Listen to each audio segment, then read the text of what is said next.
ಗೊತ್ತಾಯ್ತಾ? ಇದು ಏನದು 148. ಇದಕ್ಕೆ 148 ಅಂತೀವಿ. ಬಟ್ ಒಂದು ಕಾಮ ಕೊಟ್ರೆ ಏನಾಗ್ಬಿಡ್ತದ? ಪೂರ್ಣ ಸಂಖ್ಯೆ ಒಂದು ಸಪ್ರೇಟ್ ಓದ್ಬೇಕು ಅಂತ ಅರ್ಥ. ಇದು ಕೂಡಿಸಿ ಓದ್ತೀವಿ, ಇದು ಬಿಡಿಯಾಗಿ ಓದಬೇಕು ಅಂತ ಅರ್ಥ. ಹಾಗಾದ್ರೆ ಈ ಸಂಖ್ಯಾ ಪದ್ಧತಿನ ನೋಡೋಣ. ಸಂಖ್ಯಾ ಪದ್ಧತಿ,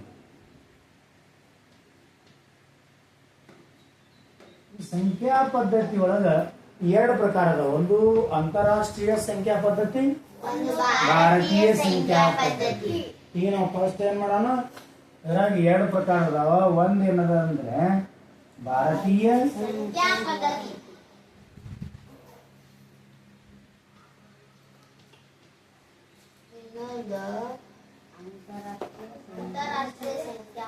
ಎರಡನೇದೇನದ ಅಂತಾರಾಷ್ಟ್ರೀಯ ಸಂಖ್ಯಾ ಪದ್ಧತಿ, ಮೂರನೇ ರೋಮನ್ ಸಂಖ್ಯಾ ಪದ್ಧತಿ.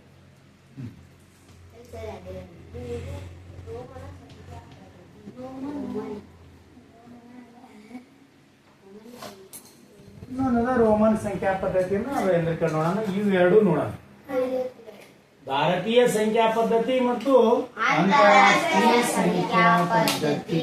ಸೊ ಏನೇನದಾವ ಪದ್ಧತಿ ಒಳಗ? ಗುಂಪುಗಳದಾವ, ಮತ್ತೇನಿಲ್ಲ. ಇನ್ನ ನೋಡಿದ ಗುಂಪು ಮಾಡ್ಬೇಕು. ಇನ್ನ 148 ಅಂದ್ರಲ್ಲ, ಗುಂಪು. ಇಲ್ಲಿ ಏನ್ ಮಾಡ್ತೀವಿ? ಡಿವೈಡ್ ಮಾಡ್ಕೋತ ಹೋಗ್ತೀವಿ. ಫಸ್ಟಿಗೆ ಬಿಡಿ 10, 100. ಇದು ಒಂದು ಗುಂಪು. ಈ ಸದ್ಯ ಏನದಲ್ಲ, ಇದು ಒಂದು ಗುಂಪು. ಅದು ಬಿಡಿ ಗುಂಪು ಅಂತ ಕರಿತೀರಿ, ಅಥವಾ ಒಂದರ ಗುಂಪು ಅಂತ ಕರಿತೀವಿ. ಇದು ಬಿಡಿ ಗುಂಪು, ಹೌದಾ? ಇನ್ನೊಂದಿದೆ 1000, 10,000.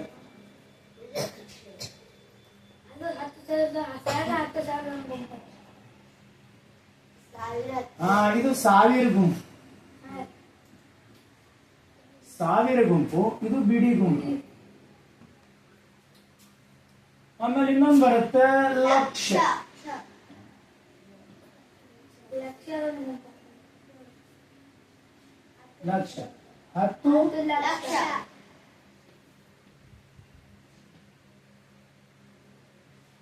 ಇದು ಲಕ್ಷದ ಗುಂಪು. ಇದೇನದ? ಲಕ್ಷದ ಗುಂಪು. ಇನ್ನೊಂದು ಬರುತ್ತೆ ಕೋಟಿ. 10 ಕೋಟಿ.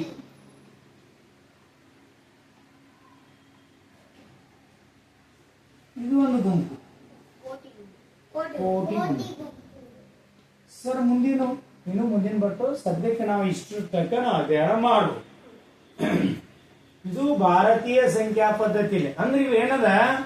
ಇದು 3 ಗುಂಪದ, ರೈಟಾ?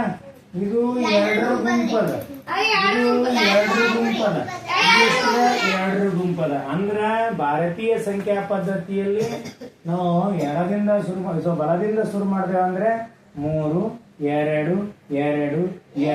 ಅಂದ್ರೆ ಈ 3 ಅಂಕಿಯಾಗ ನಾ ಕಾಮ ಕೊಡ್ಬೇಕು, 2 ಅಂಕಿಯಾಗ ನಾ ಕಾಮ ಕೊಡ್ಬೇಕು, ಇನ್ನೂ 2 ಅಂಕಿಯಾಗ ನಾ ಕಾಮ ಕೊಡ್ಬೇಕು. ಆಲ್ರೆಡಿ ಹೇಳಿ, ಒಂದು ಬಿಂದು ಅಥವಾ ಕಾಮ ಅಂದ್ರೆ ಮಾತ್ರ ಸಪ್ರೇಟ್ ಅಲ್ಲಕ್ಕೆ ಸಾಧ್ಯ ಅದ ಅಂತೇಳಿ. 148 ಹೆಂಗ್ ಓದಿರಿ? ಇದು 1, 4, 8. ಅದನ್ನೇ ಕೂಡಿಸಿ ಬರ್ದಾಗ ಏನ್ ಮಾಡ್ರಿ? 148. ಅಂದ್ರೆ ನಮ್ಗೆ ಏನ್ ಗೊತ್ತಾಗ್ಯದ ಅಂದ್ರೆ ಕಾಮ ಕೊಟ್ರೆ ಡಿವೈಡ್ ಆಗುತ್ತ ಗುಂಪು ಅಂತ ಅರ್ಥ. ಗೊತ್ತಾಯ್ತು? ಕಾಮ ಕೊಟ್ರೆ ಏನಾಗುತ್ತ? ಗುಂಪು ಡಿವೈಡ್ ಆಗ್ಯದ ಅಂತ ಗೊತ್ತಾಗ್ಬಿಡ್ತಕ್ಕಂಥದ್ದು. ಸೊ ಹಾಗಾಗಿ ಈ ಸಂಖ್ಯಾ ಪದ್ಧತಿಯಲ್ಲಿ ನಾವು ಕಾಮ ಹಾಕೋತ ಹೋಗ್ಬೇಕು. ಈ 3 ಗುಂಪು ಬರಿತೀನಿ ನೋಡಿ. ಒಂದು ಅಂಕಿ ಯಾವ್ದಾದ್ರು ಒಂದು ಅಂಕಿ 2, 4, 5, 6, 7, 8, 9, 1, 3. ಹೌದಾ? ಇಷ್ಟು ಅಂಕಿಗಳದಾವ. ಇವು 2 ಕೂಡಿ ಓದ್ಬೇಕು, ಇವು 2 ಕೂಡಿ ಓದ್ಬೇಕು, ಇವು 2 ಕೂಡಿ ಓದ್ಬೇಕು, ಇವು 3 ಕೂಡಿ ಓದ್ಬೇಕು. ಹೌದಾ? ಇದನ್ನ ನಾವು ಡೈರೆಕ್ಟ್ ಆಗಿ ಕೆಳಗಡೆ ಬರ್ಕೋತೀವಿ ನೋಡ್ರಿ. 3, 1, 9, 8, 7, 6, 5, 4, 2. ಈ ರೀತಿ ಬರೆದ್ರೆ ಸಂಖ್ಯಾ ಪದ್ಧತಿ ಅಲ್ಲ. ಈ ರೀತಿ ಆದ್ರೆ ಸಂಖ್ಯಾ ಪದ್ಧತಿ. ಹಾಗಾದ್ರೆ ಏನ್ ಬರಿಬೇಕ್ರಿ? ಬರೀ ಅಂಕಿಗಳಾಗ್ತಾವ. ಇವು ಏನತ್ತಾವ? ಅಂಕಿಗಳಾಗ್ತಾವ. ಸರ 3 1 ಆ ಟ್ರೆಂಡ್ ಓದಿರ್ತೀವಿ ನಾವು 3 1 2 3 0 1 4 ಹಿಂಗಂತಾರ ಅವು ಅಂಕಿಗಳು. ಮತ್ತ ಸಂಖ್ಯೆಗಳಾಗಬೇಕಾದ್ರೆ ಏನ್ ಮಾಡ್ಬೇಕು ಅಂದ್ರೆ ಇವು ಗುಂಪನ್ನ ಮಾಡಬೇಕು. ಭಾರತೀಯ ಸಂಖ್ಯಾ ಪದ್ಧತಿಯಲ್ಲಿ ಎಷ್ಟು ಗುಂಪದ ಫಸ್ಟಿಗೆ 3 ಆಗನ ಕಾಮ ಕೊಡ್ರಿ. ಆಮೇಲೆ ಎಷ್ಟಾಗನದ ಆಮೇಲೆ ಅಂತೂ 2 ಅದ. Okay, no problem. ಈಗ ನೋಡ್ರಿ ಓದಕ್ಕೆ ಹೆಂಗದ. ಇದು ಕೋಟಿ ಗುಂಪದ. ಇವೆರಡು ಇದು ಎಷ್ಟದ? ಇದು ಇಲ್ಲ, ಇವೆರಡು ಎಷ್ಟು? ಇದು ಎಷ್ಟದ ನಂಬರ್? 31 ಕೋಟಿ ಗುಂಪದ. ನೋಡಿದ್ರಿ ಎರಡು ಕೂಡ್ತಂದ್ರ 31 ಕೋಟಿ. ಕರೆಕ್ಟ್. ಇವೆರಡು ಇದು ಎಷ್ಟದ? 98 ಲಕ್ಷ. ಇದು ಲಕ್ಷ ಗುಂಪು. ಯಾವ ಗುಂಪಿನಾಗದು? ಲಕ್ಷ. ಇದು ಕೋಟಿ ಗುಂಪಿನಾಗದ, ಇದು ಲಕ್ಷ ಗುಂಪಿನಾಗದ, ಇದು 1000 ಗುಂಪಿನಾಗದ, ಇದು ಬಿಡಿ ಗುಂಪಿನಾಗದ. ಈಗ ನೋಡ್ರಿ ಹೆಂಗ್ ಓದ್ತೀವಿ ಈಗ ಕರೆಕ್ಟ್ ಆಗಿ. 31 ಕೋಟಿ 98 ಲಕ್ಷ 76,500. ನೋಡ್ರಿ ಓದು ಕರೆಕ್ಟ್ ಆಯ್ತು. ಈಜಿ ಬರ್ತದಲ್ಲ ಓದುತ್ತೆ. ಇವು ಗುಂಪುಗಳನ್ನ ನಾವು ಅರ್ಥ ಮಾಡ್ಕೊಂಡಿವಿ ಅಂತಂದ್ರೆ ಆಟೋಮೆಟಿಕ್ ಆಗಿ ನಮ್ಗ ಓದಕ್ ಬರ್ತದ. ಏನ್ ಮಾಡಕ್ ಬರ್ತದ? Sir correct sir. ಓದ್ ಏನ್ ಮಾಡನ್ರಿ? ಅದೇ ಹೇಳದಲ್ಲ ನಾವು 1 2 ಬೆಳ್ಳೆ ಏನ್ ಅನಿಸ್ತೇವೆ. ನಾವು ಸಣ್ಣರಿದ್ದಾಳೆ ಅಂತ ಅನಿಸ್ತಿದ್ರು. 2 + 2 ಹಾಕ್ಬಿಡ್ತಿದ್ರು. ಕರೆಕ್ಟ್ ಅಲ್ಲ? ಇಟ್ಟಿ ಹಾಕ್ತಿರ್ಲ ಅವ್ರು. ಯಾಕೆ ಅಟ್ಟೆ ಹಾಕ್ತಿದ್ರು ಅಂದ್ರೆ ನಮಗೆ 1 ರಿಂದ 10 ತನಕ ಅಷ್ಟೇ ಗೊತ್ತಿತ್ತು. ಸೊ ಈಗ ನಾವೇನ್ ಮಾಡಿದೀವಿ 1ನೇ 2ನೇ 3ನೇ 4ನೇ 5ನೇಗೆ ಬಂದು ನಿಂತಾಳಾಗ ಸಂಖ್ಯೆಗಳು ಜಾಸ್ತಿ ಹಾಕೋತೀವಿ. ಗೊತ್ತಿಲ್ಲ 100 ತನಕ ನಮ್ಗೆ ಗೊತ್ತಾಗುತ್ತ, 1000 ಗೊತ್ತಾಗುತ್ತ, 10,000 ಗೊತ್ತಾಗುತ್ತ. ಹೌದಾ? 1000 ಗೊತ್ತಾಗುತ್ತೆ. ಹೌದಾ? ಹಿಂಗಾಗಿ ನಮ್ಗೆ ಈ ಸಂಖ್ಯಾ ಪದ್ಧತಿ ಕಲಿಯೋದು ಬಹಳ ಅನಿವಾರ್ಯತೆ ಅದು.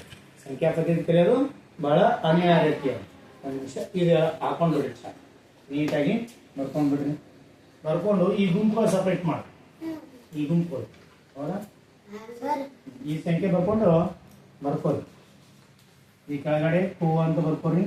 ಲ ಸ ಬಿಡಿ. ಇಷ್ಟು ಗುಂಪುಗಳು ಮಾಡ್ಕೊಂಡು